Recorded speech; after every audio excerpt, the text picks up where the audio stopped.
Quelles sont les 5 équipes favorites pour la Coupe du Monde 2026?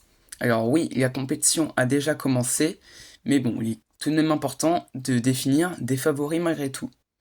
Alors attention, comme pour ma vidéo sur la Ligue des Champions, ceci est un classement personnel, ce n'est pas forcément le vôtre ou un classement de la vie de tout le monde.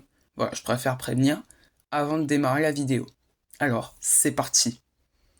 En 5e position, on démarre avec les Three Lions anglais. Alors, je les mets en 5e position parce qu'Angleterre sort quand même de 2 finales consécutives à l'Euro et surtout d'un quart de finale du Coupe du Monde. Et avec des joueurs comme Bellingham, Kane, Pickford et j'en passe, je pense qu'ils peuvent aller relativement loin, facilement, au minimum en quart de finale. En 4e position, la seule équipe africaine de cette vidéo, le Maroc. Alors le Maroc, eux, ils sortent d'une demi-finale de Coupe du Monde et surtout d'une victoire à la Coupe d'Afrique, ce qui n'est pas rien. Et avec un effectif composé notamment de Brahim Diaz, Bounou et surtout Hakimi, je pense qu'ils peuvent facilement atteindre les demi-finales comme en 2022 au Qatar. En 3e position, cette fois on retourne en Europe avec les Lusitaniens du Portugal.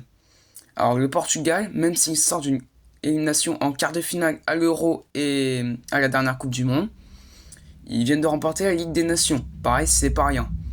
Et ils ont pareil un super effectif. Avec notamment João Neves, Nuno Mendes, Vitinha, Ruben Dias, Diogo Costa et surtout l'immortel Cristiano Ronaldo. Ouais, je pense que comme le Maroc, ils peuvent atteindre les demi-finales facilement. En 2e position, c'est la France. Alors, je les mets en 2e parce que la France, ils sont plus ou moins en difficulté. Même si ils ont un super effectif, voilà, il y a quand même des équipes meilleures que... Si vous voyez ce que je veux dire. Mais bon, la France sort quand même d'une finale de Coupe du Monde, d'une demi-finale à l'Euro, d'une 3e place en Ligue des Nations. Voilà, je pense qu'ils peuvent malgré tout aller loin. Et enfin, mon top 1, l'Espagne. Alors, l'Espagne, c'est tout simplement la meilleure équipe en ce moment. Vainqueur de l'Euro, finale de la Ligue des Nations, premier au classement FIFA. Enfin bon, je pense qu'ils peuvent facilement atteindre la finale, voire même gagner la Coupe du Monde. Voilà, je pense que on a fait le tour. Alors, que pensez-vous de ce classement? Est-ce que vous avez des choses à redire? Dites-moi votre classement en commentaire et surtout, n'hésitez pas à vous abonner. Allez, ciao!